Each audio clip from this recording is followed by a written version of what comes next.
Hello, my name is David Hassoun, and I'm here to talk with you guys about ad strategies beyond the veil, kind of taking a deeper look at how some of the ad systems work and the challenges that kind of come with those.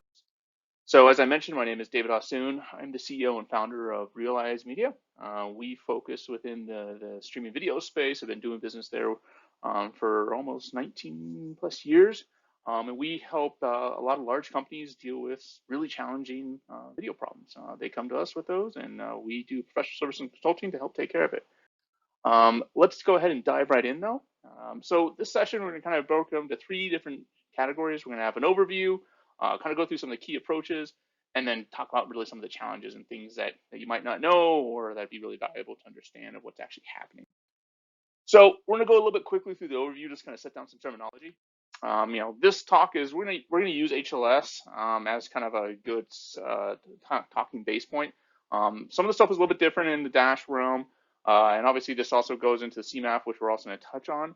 But a lot of this stuff can be applied in multiple realms. However, this will just focus within HLS since we have kind of a limited amount of time. The first thing to just kind of make sure that we kind of level set on is what's the ad content experience, right? So there's generally kind of two main routes. There's either ad content insertion, in which we're actually adding ads into the total timeline. So what our previous content timeline was is now being extended by the addition of the ads, or we're doing ad content replacement. We're actually replacing a chunk of what is in the content stream with ad. The ad content replacement is very common for live linear type of solutions because there's going to be a period of which we need to have ads. The stream is still, of course, going to be going on from generally a camera perspective, but that's about it. Now, another key thing within the ad kind of space is understanding ad resolving, right? That's going to be kind of we're going to simplify things a little bit and just kind of wrap up a few things. It's going to have our ad decisioning, that could be API calls, determining that, loading the actual ad payload, injecting into the user experience, as well as the tracking reporting. There's going to be different things that happen oftentimes in timing when it comes to VOD and live and DVR. And the challenge with this, you always have to kind of understand a little bit is, this takes a little bit of time. It's data calls that have to go on while the video is oftentimes playing or before the video starts. So these have implications, whether it's video start time or otherwise. And VOD and live can have different routes for that. There's things like VMAP and VAST and so forth. VMAP allowing us to kind of wrap up multiple calls. We'll see a little bit how this stuff kind of implies later on, but just trying to set some level here. Now, when we actually go to how these ad experiences work, there are a number of ways that people try to represent and play back these ads and these experiences, right? One of the most basic, I should say, is a sequential, right? So it's a single player, and then you play content, and then you play other content, which would be your ad, play the other ad, and then you reload your content and resume. This would kind of be the very, very early days of ad experiences, not very robust, not the greatest user experience, and a lot of rebuffering. However, you can do it just about anywhere. It's just whether or not you should be doing it, right? Then there's multiple players, sometimes referred to as dual player. Now, there's a simple one where we're going to have two different video player instances. We're going to load one, which will then have our ads, right?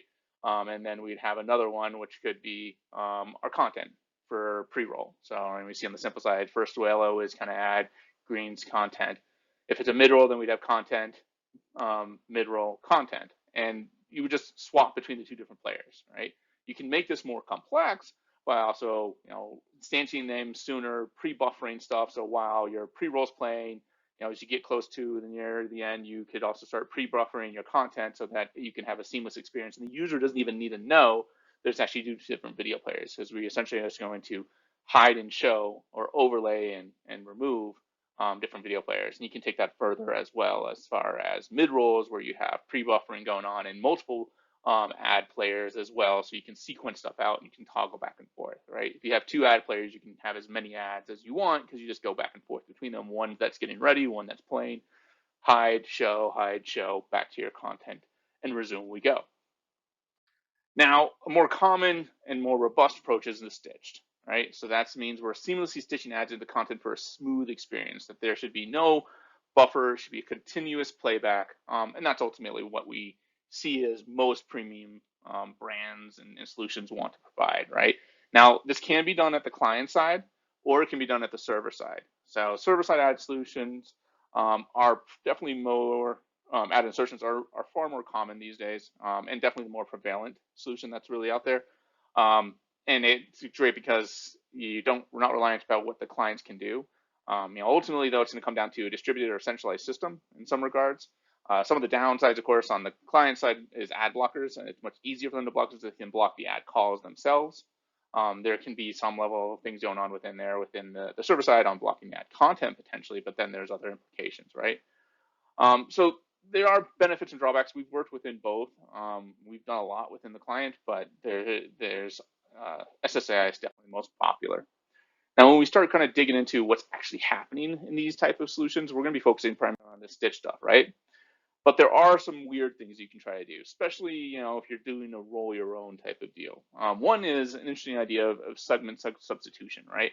Most of the time we've seen this type of thing try to be done at the client, but it can also be done with some kind of funky cool stuff with request, DNS, redirect. Now that's generally been more for things like multi-CDN or solutions around there.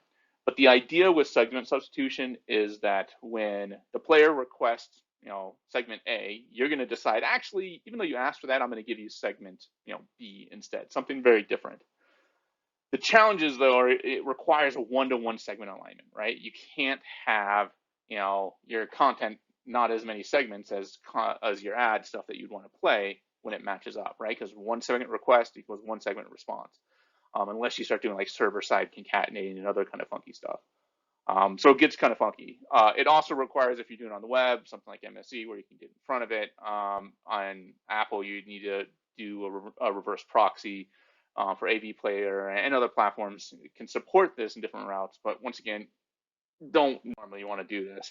An example here is a manifest kind of showing why you wouldn't want to. The idea here is that you have your content, which has 5 different segments within this ad break. But if you needed to feed it, 6 different ones due to the ad durations, which can be different since we have not just a matching 6-second match, we have a 3-second in here for a 15-second ad.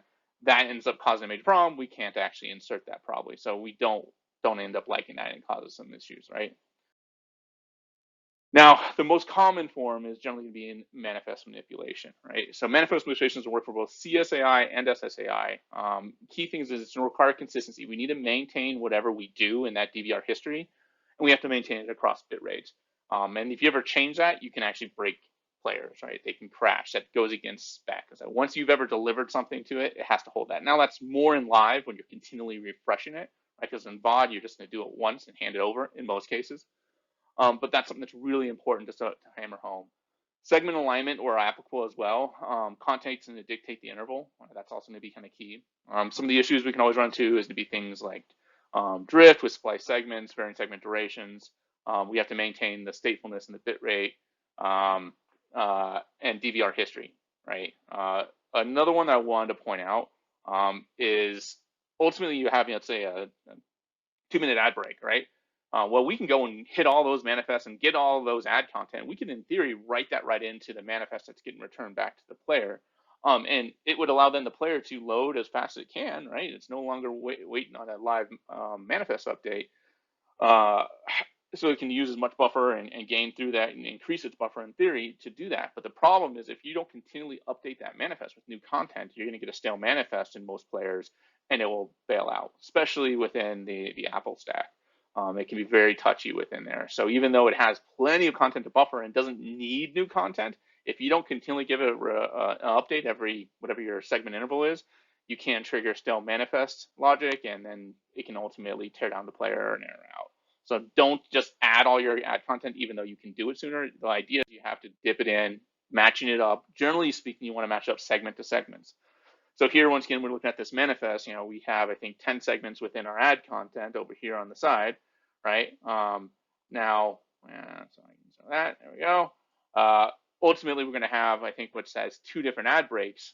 Those ad breaks end up lining up so that we actually have 10. So this is a very simple one. It gives us that one-to-one, but don't ever expect that it's always going to be that one-to-one.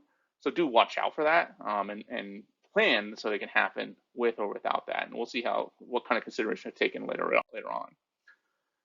When we're talking about the manifest manipulation, the key considerations in live, we have to worry about what we're going to do with the DVR history in live, resolving on the fly. Ultimately, we don't know where ads are going to be in live. We get told we have a limited runway to resolve that, get all the ad information, get the ad manifest, stitch those in, and roll with it as it comes out, and then maintain the state. So anything that we've added in, we have to keep there no matter what happens down the road, right? With linear statefulness, we're rolling in and out of ads. If we have a small DVR window, we have a large ad break, that can be challenging to make sure that you maintain what needs to go through, and keep that going, right? Once again, also similar to live, it's to be resolving on the fly, maintaining state. With VOD, we ultimately have one chance to write out this manifest. So we have to resolve it once, and that could have a longer video start time, right? If we have, ultimately a long form content, multiple hours, and we have to resolve, what could turn into 20 minutes worth of ad content. Not saying your users would love that. That's a lot of ads that we'd have to potentially resolve and load all those manifests and all their potential renditions as well. So there's going to be some challenges to that could have implications for your video start time. And that's why there's some other things that we can look to do when it comes to VOD. So those challenges, right, that we look to try to tackle, one of them is interesting with what we refer to as ephemeral pre-roll. The idea here is that sometimes you want pre-roll, and you don't want that to be exposed to the user on their timeline. They see the pre-roll, they go to the content. As far as they're concerned, their timeline is now clean. They never have to see the pre-roll again. So how do you want to deal with that? Well, the key thing there is the user experience. You don't want to affect the user timeline. How we're going to do that? Well, we can either obscure the access with player logic, right? Meaning that in that type of situation, the timeline can actually have the pre-roll, but we pretend like it's not there, and we just programmatically make it so that users can seek all around it. If they try to seek where it would be, it just drops them to one end or the other, right? Gets a little bit complicated, but totally doable. Another route you can do is that's when you can use a hybrid approach and use either a queue or a dual player just for that pre-roll. So you can play the pre-roll in a separate player instance and then go to content, and you can pre-buffer and preload that up a little bit so we can have a smooth experience. But that way you get to maintain a clean player experience and timeline in that situation, since once again, you have to maintain that statefulness in the manifest, right? You can't change it once it's been written in there. So if you burn in that pre-roll, you'll then have to figure out how you want to work with it. Another key thing that can be really challenging is deferred ad resolving, right? So with live, we can, if we're starting at the live event, we get to go, we resolve ads as they come in, and we don't have a huge implication, right? However, if it's a long form live event with full DVR history, let's say it's a 4-hour event, a user comes in 3 hours, what do you want to do for the previous 3 hours? Should you even resolve those ads, right? They might not even seek back, and you want to have that larger implication for your video start time. That can be a bit challenging in those type of weird situations, right? So that's one when you come to live that you have to consider. So the other one is video on demand, right? How do you want to deal with that? If you once again had that 20-minute of ads that you need to resolve for this long form content, that could be dozens or hundreds even of requests potentially you could have to make. That could be a lot to have an implication, right? So there are some ways to try to deal with that. One interesting route that we've talked about and we've prototyped a little bit is when we have a VOD, what we'll do is we'll actually rewrite the manifest so that when it's played, it's given to the player core, it's actually given as a live manifest. So we remove the end list and trim out the content up to where we know the first ad break or the second ad break would be. And then we'll, so we'll resolve our pre-roll. We'll start playing the content. To the user, they don't know that it's being faked as live. We show the full timeline. If they seek, we have to do some operations to resolve from point forward and so forth. But then what it allows us to do is it allows us to resolve everything in the background, stitch that into the manifest. And as soon as it's done, we add an end list, right? Because once it's live, it's going to continually making those requests. We keep updating it as we get the ads resolved. And then we can, once we're all good, add that end list in there, right? Now we need to keep updating it with at least one segment every request. So it becomes a bit complex logic, but it's a really cool way to be able to achieve deferred ad loading in a VOD experience, although it is a bit complex. And then if we're dealing with those live ones, we can determine whether we want to do the DVR history. If they seek back, we can always try to reload and re-resolve. Most of the time, we're going to do background resolving in situations like that as well, especially if it's a client-side solution. Time alignment, ad break time versus ad content time. This also comes back down to drifting and so forth, right? Well, a big concept that you're going to always see, and is often overlooked, but is super important, is your ad break versus your ad content time don't always align, right? So we could have a 60-second ad break, but oftentimes we might get underfilled, right? We might only get 45 seconds of ads. So we now have 15 seconds in a live event, especially this is more concerning, If you're doing, ad content insertion versus ad content replacement, it's not really an issue. Ad content insertion, it's not going to make a difference. It's always going to trim down. Ad content replacement, we now have longer content period than we do have an ad period, and what's going to show through, right? Is the camera broadcasting? Do we have slate? Let alone it's a jarring user experience. This is not going to be optimal, but we have to plan for it. And there's a couple things that you need to take in consideration, especially in the stitching approach as well, whether this is done client or server size. So ultimately, though, you have to understand like what to do if ad content is too short for the ad break, what to do if ad content is too long. Like, whoa, we're going to be back in content, but somehow this got delivered out where we now have an extra 2 seconds of content of ads, right? Do we want to let that run through and overlay, creep into the content feed, or do we want to pull that back and trim out that ad or trim out that just couple seconds, right? Also, what's the implications of this? Well, if we actually trim this to be the proper user experience, then the issue can really be we have the implication that we can start drifting too close to live, losing our buffer, or drift further from the live edge, which is another problem. So we really have to choose how we want to try to deal with that. So if we take a look, here's an example of this, right? So we have content, we have a 60-second ad break, we have a 30-second ad, a 15-second ad, a 10-second ad, but that leaves us with 5 seconds of additional time, right? How do we want to deal with that? Now we can compress it, but if we compress this and this is a live stream, we're now going closer to the live edge, right? So now we're removing our buffer and moving forward. And a low latency approach, that can be extremely dangerous. If not, we can get slate in there and that's fine. Now the alternative also is if sometimes if we have too much and we've now pushed that out, or we have to splice that in there, it's gonna be a problem. Better example of this as well would be, consider if this was actually, we have 6-second segments. Well, we dropped it in there. Now we have to find the closest route to get to 6 seconds that's probably going to be in there, depending on the splice target, and we could have an issue. Example also for over, once again, what do we want to do? We can push this back, which means we'll now be further from the live edge and resume content right where we wanted to, or we have to lose something. We have to lose some content, or we're going to lose a portion of the ad, right? And that's going to be a business decision as well. Part of that also goes down into segment alignment, right? So this is kind of give you a bit of an example of how this stuff kind of works. Let's say we have a 6-second target segment size, right? So we can see, here's our 6 segments, right? We have a break start. The durations be 30 seconds, 115-second ad return from the server. So we get a 6, 6, and a 3. That would be a fairly common approach in that type of route. Well, that 3 seconds doesn't fill that 6-second expectation there. So we start getting a drift from buffer, right? We can solve this by inserting an additional 3-second slate, but adds a whole nother level of complexity. If we look on another option, how we look to actually deal with this type of thing is we actually have to start calculating out. We look at like, hey, okay, cool. What are we at? What's our expected durations that we're going to actually hit? So here we have 663 for a 9-second, 663. Now 6 seconds going to be over. We know 663 again, another 3 seconds, 663, 0. What we did here is we actually tried to front load in. If I can find my mouse, there we go. There we go. Front load in 2 segments on 1 request. Technically, we actually did 3, I believe. So what we saw is by doing our calculation up front, we knew to equal out at the end, we're going to want to go ahead and add in a total of 9 seconds up at the beginning, right? To get us so that it balances out for the rest of the equation. And we do this because we are going to know what all those ad segment durations are and everything to have with them. So as I mentioned, one cool thing you could be is actually doing dynamic slate insertion as well. Now this could be house content, stinger, whatever you want, right? You could use that content to fill it in when you get an ad break that doesn't match your whole duration, which can be super valuable, right?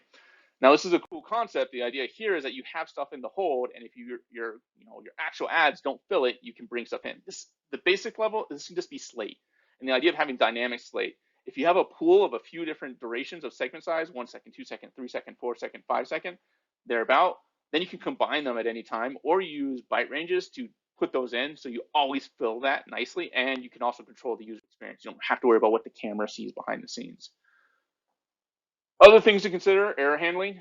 What are you going to do in different types of situations with this device, content match, or orphan segments? One thing that we've seen a lot is sometimes in certain ad solutions is they will potentially give you too small of a segment. It's supposed to be a 30-second ad, came in at 30.2 seconds. You get a 0.2-second segment ad, and it can start crashing on different platforms. When it comes to CMAF, one of the things also to keep in mind is that we have to have demux audio, right? You can mix CMAF and TS content, and that's something that's potential.